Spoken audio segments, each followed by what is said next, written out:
হলো এই যে মনে করেন সাকিবের মনে করেন একটা ছেলেরে মনে করেন এমন কাজ করতে পারে তার বউ, যে ভিডিওটা দেখার পর মানে আমরা নিজেরা অবাক হয়ে গেছি। আসসালামু আলাইকুম। আপনাদের একটা কথা কই ভাই, যারা যারা বিয়ে করছেন তাকে সবাই একটা কথা কই। কথাটা হইলো এই যে আমার কিনে দেখছেন, এটা হলো আমার ম্যাডাম। কারণ হইলো এখন আজ কয়দিন ধরে আমরা ফেসবুক ইউটিউবে যেগুলো দেখতেছি সেটা নিয়ে আমি একটা ভয়ে আছি, একটা আতঙ্কে আছি।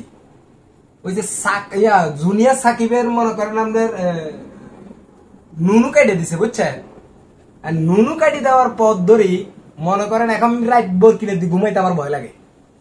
কারণ হলো এই যে মনে করেন সাকিবের মনে করেন একটা ছেলেরে মনে করেন এমন কাজ করতে পারে তার বউ, যে ভিডিওটা দেখার পর মানে আমরা নিজেরা অবাক হয়ে গেছি।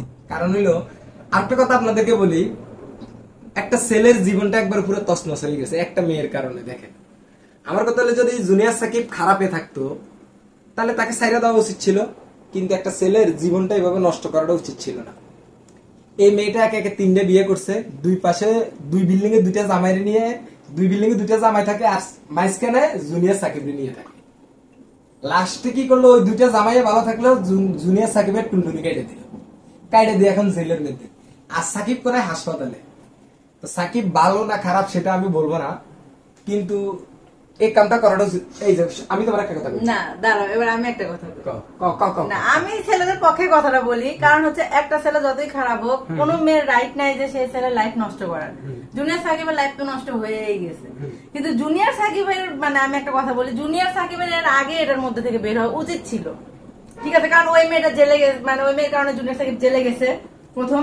দ্বিতীয়ত মেয়েটা এমন অভিযোগ আনছে, মানে মেয়েটি কি মহিলা শিখা খান আর কি, তার মেয়ের গায়ে হাত দেওয়া নিয়েও একটা অভিযোগ আনছে। তখনও জুনিয়র সাকিব কিভাবে তার সাথে সম্পর্ক রাখছে, এটা হলো আমার কথা। না, এখন ঘটনা হলে আমি যতটুকু জানি যে জুনিয়র সাকিব বিয়ে করছে, বিয়ে করার পর জুনিয়র সাকিবের 5 লাখ টাকা কাবিন ছিল, তো 5 লাখ টাকা দিতে পারে নাই বিদায় জুনিয়র সাকিব এই বোর লগে সংসার করতেছে।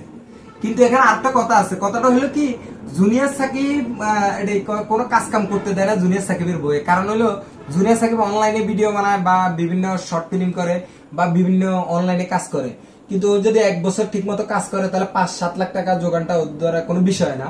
কিন্তু জুনিয়র সাকিবের বইয়ের কথা হইলো যে এদিকে ও কোনো কাজ করতে পারবে না। কারণ ও যদি কাজ করে, কাজ করলে যদি মেয়েদের সাথে মানে মেয়েদের সাথে না না কোনো শুটিং এ করতে পারবে না, বাইরে কোনো কাজ করতে পারবে না। কিন্তু এখানে হচ্ছে সম্পূর্ণ ভুলটা আমি শিখা খানেরই দিচ্ছি। যাও, তোমাদের কোনো দোষ নাই, মানে তোমাদের কি জুনিয়র সাকিবের দোষ নাই না। কিন্তু এখন ঘটনা সেটা না, জুনিয়র সাকিবেরও দোষ আছে। আমি আগে বললাম জুনিয়র সাকিবের ভালো না খারাপ সেটা আমি জানি না, কিন্তু একটা জিনিস বলি ভাই, এই যে যাদের ঘরে বউ আছে বোনদেরকে বলতেছি, আপনাদের যে স্বামীরা আছে যত কিছু করেন, মারামারি করেন, পিটাপিটি করেন, মানে যাই কিছু করেন আর না করেন, কিন্তু কারো লাইফ নষ্ট করবেন না। একটা ছেলে একটা মেয়ের লাইফ নষ্ট করবেন না, একটা মেয়ে একটা ছেলের লাইফ নষ্ট করবেন না।